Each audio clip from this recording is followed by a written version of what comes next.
So is Bitcoin forming a massive blow off top, and are we in the process of that right now? We've had very light volume this week across the market, so I discuss where the price of Bitcoin could go potentially in the short term and over the next 6 months. We have a look at previous blow off tops in the price of Bitcoin as well to see if we have any clues. Hello everyone, this is Sajad. Hope you've had a great Christmas break. So let's get straight to it. The price of Bitcoin has been accelerating very quickly of recent. This is a weekly chart, and note that back at the end of 2017, that's where we kind of had our most significant last blow off top, although there was a minor one around the middle of 2019. Now note, this is now the same time of year, and around the end of December we tend to get very light volume, which we've seen in the price of Bitcoin can cause quite extreme movements. Why is the anatomy of a blow off top so significant here? Well, the reason for that is very often after price accelerates so rapidly in any market, so in any stock, in any kind of other asset, if you get this sort of scenario, you can sometimes get very significant sell-offs to the tune of 80 or 90%. That's why I'm discussing that here today, and that's why we're going to have a look at whether this is actually happening right now. So we're here on a weekly chart at the moment, but let's dive deeper first of all into the previous blow off tops to see exactly what had happened there. And throughout this video, I'm actually going to add a couple of other indicators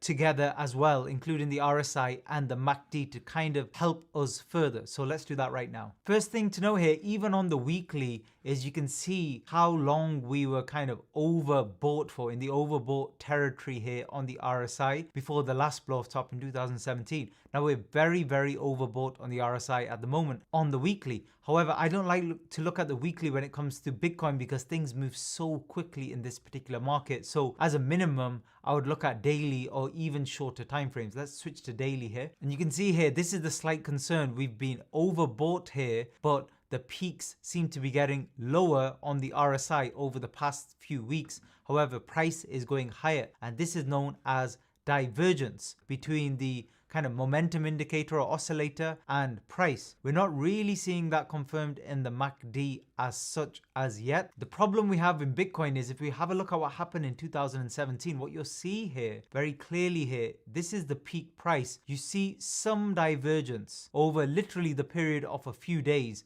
but that was all. We didn't really see anything else. And on the MACD, you didn't really see any divergence at all. So it was a very short-term kind of sign there as to a change in trend. And on this daily chart, even in terms of candlestick patterns, just zooming in here, we didn't see much here in terms of, let's say, a doji setup or something like that. What we did see though is swift, heavy selling. And we're going to get onto volume as well in just a moment. The other thing I want to alert you to, a lot of people don't realize, is Bitcoin, even back when it was kind of sub $1,000, it had similar type of setups as well. So have a look at this one. This was back in November, December 2013, where we went vertically for a period, same time of year, note again, beginning of November, run up all the way into December. And we had this kind of double peak top here and then a significant correction down. Now, although the price is now a lot different in terms of percentage, that's what we're talking about here. So if you look at this move here, you can see it didn't look like much on the chart, but in terms of percentage, this was around 70% sell-off in the price of Bitcoin before it then went sideways, consolidated, and resumed in an upward trend later down the road. And that's in terms of price movement, but again, have a look at the RSI. Not much in the MACD there, but have a look at the RSI. Lower peaks, and we're seeing some divergence there forming between higher prices and lower movement in the RSI. So let me just draw that downwards and upwards here in price. So nice divergence there, but again, very short-term divergence. In terms of candlestick patterns, you might say this red candle here on the 5th of December, it was engulfing the previous one. So it was kind of a bearish engulfing pattern that we saw. Why is that important? Again, we'll look at that in just a minute when we look at current price trends of Bitcoin and the kind of volume and patterns we're looking at the moment. So I've just zoomed in now to where we are current day. Let me just move these indicators down a little bit. So what are we seeing at the moment? Well, I mean, the first thing to know is this structure is not complete, so we don't know if we can take these peaks as kind of confirmed, but we are seeing potentially some divergence developing. So if we get one more push up to the kind of sub 30,000 mark, so 28, 29,000 push up in price, but a lower peak in RSI, I would say that is a sign, one sign I would consider definitely, as to whether there would be a significant correction. That doesn't mean everything's over with Bitcoin and it's going back to sub 1000 or anything like that. It just means, as I've shown you before, the percentage correction in Bitcoin can be significant before we then get a period of consolidation. If that were to occur, I think it's unlikely we're going to see, you can see here we've got decent support around the 19 to 20,000 mark. I think that would be the area I'd be looking for if we did see a massive correction, but that's something to keep an eye on. But let's have a look now at the other factors that might make up a blow off top, which is what I'm talking about here. So one thing is obviously parabolic rise. So just to give you an idea, this was the beginning of November, and since then price moved up to a peak of around 110%. So a massive rise in price over a very short period of time. So that's the first thing to be aware of there. The other thing is you're seeing here lots of short squeeze action. So you're seeing sudden price movements through kind of resistance levels, quite sharp as well. And also on the way up here, let me just remove this drawing. So on the way up here, very, very limited pullback. So if you drop down to a 4-hourly chart, you can see this and it's a lot clearer here. So let me just remove these indicators. So basically from around the 17,000 mark, we've had some consolidation, which is sideways movement in price, but not much in terms of pullback. It's been pretty vertical, to be honest. And actually, if you zoom out a lot further, you can see how pronounced that is. These are from the lows back in March, and you can see how vertical we are. Have a look at the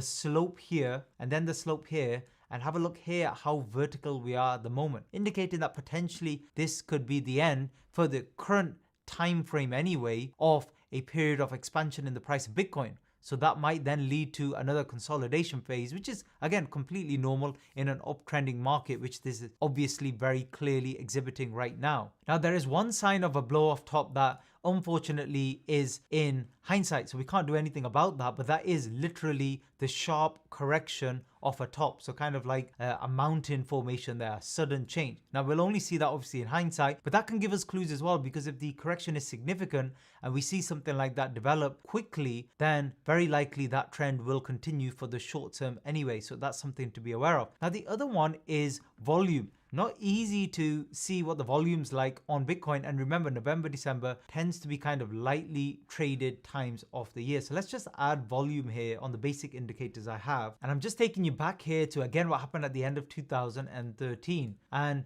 we saw here towards the end, I mean, it was quite light volume anyway, but then in the build up, volume got a little bit heavier, but we saw a lot of volume traded around the tops here, as you can see by these 3 red candles. So in this area here, and that could be a sign as well, because if you get a lot of volume towards the top, that could be a sign of an imminent change of hands, a lot of selling going on at certain prices, people reaching the target prices, etc. And obviously with this, because so many retail investors are obviously involved as well, if you get a lot of people buying here, so buying when we're already towards the top at 26, 27,000, the price suddenly drops below that back to 25,000, you can expect a lot of them selling, especially if they bought on margin as well, which kind of, again, just fuels a very strong correction. But let's have a look at what happened in late 2017. Late 2017, you can see the volume here, light-ish, but not really that different to what was being traded a few months before. But again, some reasonably heavy volume here, just at the initial peak. So there was a bit of a breakout there in volume. Again, a very, very subtle sign. Then there was a little bit more volume, so a little bit heavier thereafter, but again, very, very subtle sign. What are we seeing in volume at the moment? We've seen some heavy volume come in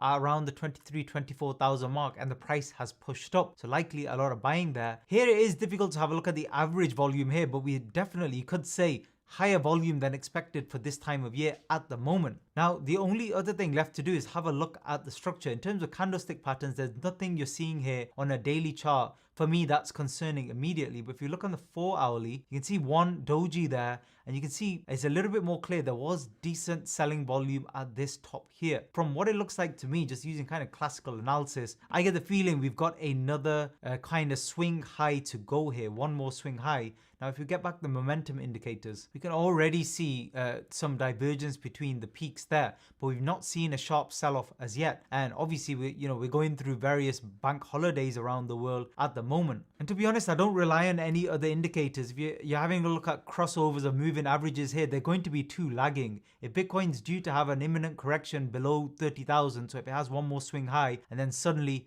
over a period of a few days sells off, that's not going to be picked up by any of the indicators. By the way, the other thing I did find interesting, and I'll show you here, is the interest in Bitcoin at the moment. You can see here, it's been spiking as compared to throughout the last 12 months. But what I like to do here is go worldwide and then have a look over the last few years. So let's compare to what happened back in 2017. And when you actually do that, so let's go back past 5 years, you'll see that the interest over time here, the kind of search volume you would say in general, is way lower than what we saw in late 2017, which I find fascinating.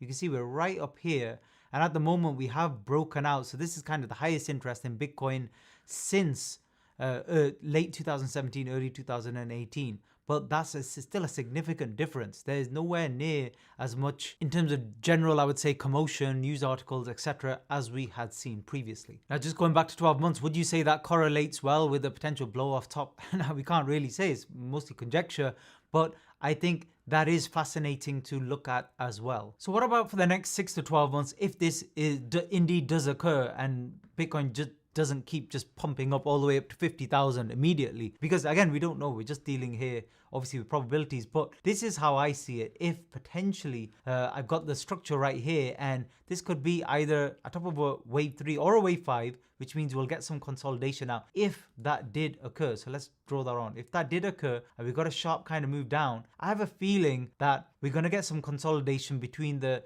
20 to 22,000 range here. And that could actually go on for a long time, but that has the potential to form a new base in the price of Bitcoin, which is a really good sign for those of you who long-term believe, as I do, there is a potential of Bitcoin to go into the hundreds of thousands. So if not 200,000 plus in the coming couple of years. And if that's the case, that's what you would want to see. Even if there's a sharp sell-off, you want to see consolidation for a long period of time into 2021 before we get a massive breakout again. And that will be the big one for Bitcoin in terms of, not in terms of multiples, but in terms of actual price anyway, in terms of Bitcoin running up. Now, note, by the way, I've not discussed in this video any fundamentals at all with Bitcoin. We have discussed that in previous Bitcoin updates, but I think at the moment it's actually just price action alone, which is what people should be looking at here, regardless of your long-term opinions, because long-term opinions here on Bitcoin will not dictate what happens in the next kind of 3 or 4 weeks. So I'll leave it there for now. Back with another update soon. Thanks for listening.